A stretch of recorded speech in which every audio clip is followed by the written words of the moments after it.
Hi all, welcome back to my channel.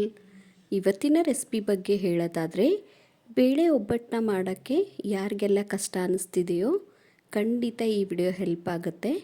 ನಾನು follow ಮಾಡುವಂಥ ಕೆಲವೊಂದಿಷ್ಟು ಟಿಪ್ಸ್ ಮತ್ತು ಟ್ರಿಕ್ಸ್ಗಳನ್ನು ಫಾಲೋ ಮಾಡಿದರೆ ಸಾಕು, ತುಂಬಾ ನೀವು ಸರಳವಾಗಿ ಒಬ್ಬಟ್ಟನ್ನ ಮಾಡ್ಕೊಬಹುದು. ಹಾಗಿದ್ರೆ ಬನ್ನಿ ರೆಸಿಪಿನ ಸ್ಟಾರ್ಟ್ ಮಾಡೋಣ. ಮೊದಲಿಗೆ ನಾನಿಲ್ಲಿ 4 ಬೌಲ್ ಆಗುವಷ್ಟು ಗೋಧಿ ಹಿಟ್ಟನ್ನ ಬಳಸ್ತಾ ಇದ್ದೀನಿ. ನಾನಿಲ್ಲಿ ಯಾವುದೇ ರೀತಿಯಾದ ಮೈದಾ ಹಿಟ್ಟನ್ನ ಸೇರಿಸ್ಕೊತಾ ಇಲ್ಲ. ಇವಾಗ ನಾನು ಇದಕ್ಕೆ ರುಚಿಗೆ ತಕ್ಕಷ್ಟು ಉಪ್ಪನ್ನು ಕೂಡ ಸೇರಿಸ್ಕೊತಾ ಇದ್ದೀನಿ. ಹಾಗೆಯೇ ನೀಟಾಗಿ ಹಾಕಿರುವಂಥ ಉಪ್ಪು ಮತ್ತು ಹಿಟ್ಟನ್ನ ಚೆನ್ನಾಗಿ ಕಲಿಸ್ಕೊಳ್ಳಿ.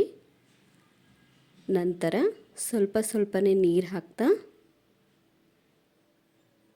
ಹಿಟ್ಟನ್ನ ಕಲಿಸ್ಕೊಳ್ಳೋಣ. ಸ್ವಲ್ಪ ಗಟ್ಟಿಯಾಗಿಯೇ ಹಿಟ್ಟನ್ನ ಕಲಿಸ್ಕೊಳ್ಳಿ. ಇದರಿಂದ ನಮಗೆ ಹೋಳಿಗೆ ಹರಿಯಲ್ಲ, ತುಂಬ ಚೆನ್ನಾಗಿ ಬರುತ್ತೆ. ನೀವಿಲ್ಲಿ ನೋಡ್ತಿರ್ಬೋದು, ಈ ಹದಕ್ಕೆ ಹಿಟ್ಟನ್ನ ಕಲಿಸ್ಕೊಂಡ್ರೆ ಸಾಕು.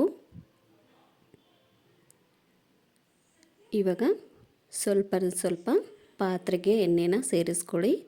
ಹಾಗೆಯೇ ಕಲಸಿಟ್ಟಂಥ ಹಿಟ್ಟಿಗೂ ಕೂಡ ನಾವಿಲ್ಲಿ ಎಣ್ಣೆನ ಹಾಕ್ಕೊಬೇಕಾಗತ್ತೆ. ಇದನ್ನು ಒಂದು 10 ನಿಮಿಷದ ಕಾಲ ನೆನೆಯೋಕ್ಕೆ ಹಾಗೆ ಇಡೋಣ. ಅಷ್ಟರಲ್ಲಿ ನಾವು ಬೇಳೆನ ಬೇಯಿಸ್ಕೊಳ್ಳೋಣ. ನಾನಿಲ್ಲಿ 1 ಬೌಲ್ ಆಗುವಷ್ಟು ಕಡಲೆ ಬೇಳೆಗೆ 4ರಿಂದ 5 ಗ್ಲಾಸ್ ಆಗುವಷ್ಟು ನೀರನ್ನ ಸೇರಿಸ್ಕೊತಾ ಇದ್ದೀನಿ. ಇವಾಗ ಲಿಡ್ನ ಕ್ಲೋಸ್ ಮಾಡಿ 2ರಿಂದ 3 ವಿಜಿಲ್ ಕೂಗಿಸ್ಕೊಂಡ್ರೆ ಸಾಕು.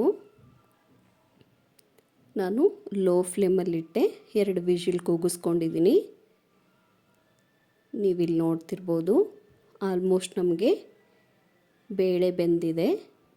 ಇವಾಗ ಬೆಂದಿರುವಂಥ ನೀರನ್ನ ನೀಟಾಗಿ ಬೇರೆ ಪಾತ್ರೆಗೆ ಟ್ರಾನ್ಸ್ಫರ್ ಮಾಡ್ಕೊಳ್ಳಿ. ಇದರಿಂದ ನಾವು ಸಾಂಬಾರು ಸಹ ಮಾಡ್ಕೊಬಹುದು. ನಾನು ನೆಕ್ಸ್ಟ್ ವಿಡಿಯೋನಲ್ಲಿ ಅಪ್ಲೋಡ್ ಮಾಡ್ತೀನಿ. ಇವಾಗ ಬೇಳೆಗೆ ಅರ್ಧದಷ್ಟು ಬೆಲ್ಲನೂ ಕೂಡ ಸೇರಿಸ್ಕೊತಾ ಇದ್ದೀನಿ. ಹಾಗೆಯೇ ಇದನ್ನು ನಾವು ಸ್ವಲ್ಪ ಬಿಸಿ ಮಾಡ್ಕೊಬೇಕಾಗತ್ತೆ.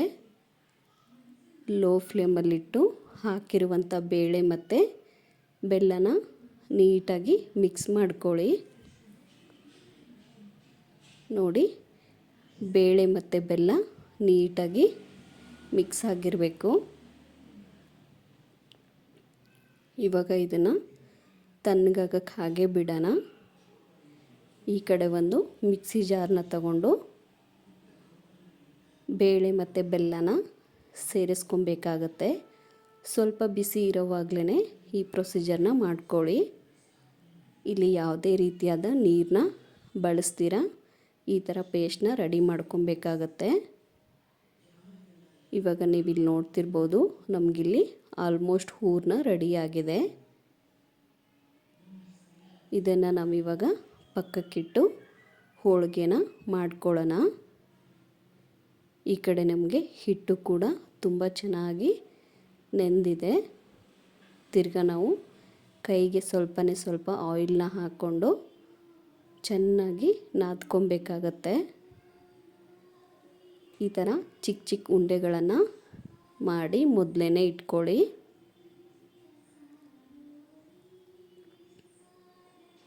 ನಾವು ಗಟ್ಟಿ ಹಿಟ್ಟು ನಾದಿರೋದ್ರಿಂದ ಹೋಳಿಗೆ ನಮಗೆ ತುಂಬ ಚೆನ್ನಾಗೇ ಬರುತ್ತೆ.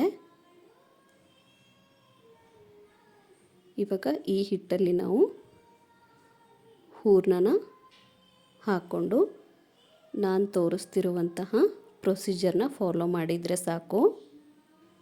ನಿಧಾನಕ್ಕೆ ಫಿಲ್ ಮಾಡ್ತಾ ಹೋಗಿ ಹೂರಣ ಆಚೆ ಬರ್ದಿರೋ ಥರ ನೋಡ್ಕೊಳ್ಳಿ. ಈ ಥರ ಫಿಲ್ ಮಾಡಿ ನಂತರ ಸ್ವಲ್ಪ ಲೈಟಾಗಿ ಪ್ರೆಸ್ ಮಾಡ್ಕೊಳ್ಳಿ. ಹಾಗೆಯೇ ನಾನಿಲ್ಲಿ ಹೋಳಿಗೆ ಮನೆ ಮೇಲೆ ಸ್ವಲ್ಪನೇ ಆಯಿಲ್ನ ಸೇರಿಸಿ ಇವಾಗ ನಿಧಾನಕ್ಕೆ ಹೋಳಿಗೆನ ಉದ್ದುತ್ತಾ ಹೋದರೆ ಆಯಿತು. ನೀವು ಬೇಕಾದರೆ ಬಟರ್ ಪೇಪರ್ ಸಹ ಯೂಸ್ ಮಾಡ್ಕೊಬಹುದು. ಜಾಸ್ತಿ ಪ್ರೆಸ್ ಮಾಡಿ ಉದ್ದಕ್ಕೆ ಹೋಗಬೇಡಿ, ಮೇಲ್ಮೇಲೆ ನಿಧಾನಕ್ಕೆ ಉದ್ದುತ್ತಾ ಹೋಗಿ. ನಿಮಗೆ ಎಷ್ಟು ದೊಡ್ಡ ಹೋಳಿಗೆ ಬೇಕೋ ಅಷ್ಟು ದೊಡ್ಡ ಹೋಳಿಗೆನ ಮಾಡ್ಕೊಬಹುದು. ಈ ಕಡೆ ನಮಗೆ ತವಾ ಕೂಡ ಬಿಸಿಯಾಗಿದೆ. ಇವಾಗ ನಾವು ಒಬ್ಬಟ್ಟು ಅಥವಾ ಹೋಳಿಗೆನ ಇದ್ರ ಮೇಲೆ ಹಾಕಿದರೆ ಆಯಿತು. ನೀವಿಲ್ಲಿ ನೋಡ್ತಿರ್ಬೋದು, ಯಾವುದೇ ರೀತಿಯಾಗಿ ಹೋಳಿಗೆ ನಮಗೆ ಅಂಟ್ಕೊಂಡಿಲ್ಲ, ಹಾಗೆಯೇ ಹರಿತಾನೂ ಇಲ್ಲ. ಇವಾಗ ಮೀಡಿಯಮ್ ಫ್ಲೇಮಲ್ಲಿಟ್ಟು ಎರಡು ಬದಿಗೆ ನೀಟಾಗಿ ಹೋಳಿಗೆನ ಬೇಯಿಸ್ಕೊಳ್ಳಿ.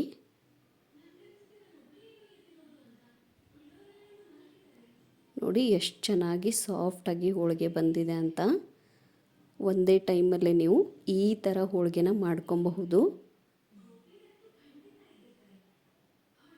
ಸೊ ನೋಡಿದ್ರಲ್ಲ ಫ್ರೆಂಡ್ಸ್, ಎಷ್ಟೊಂದು ಈಸಿಯಾಗಿ ಬಿಗಿನರ್ ಸಹ ಹೋಳಿಗೆನ ಮಾಡಬಹುದು ಅಂತ. ಹಾಗಿದ್ರೆ ಇವಾಗಲೇ ಹೋಗಿ ರೆಸಿಪಿನ ಟ್ರೈ ಮಾಡಿ ಹೇಗಿತ್ತು ಅಂತ ಕಮೆಂಟ್ ಮಾಡೋದನ್ನು ಮರಿಬೇಡಿ. ಇದೇ ಥರ ನನ್ನ ವಿಡಿಯೋಗೆ ಸಪೋರ್ಟ್ ಮಾಡ್ತಾಯಿರಿ. And thank you for watching.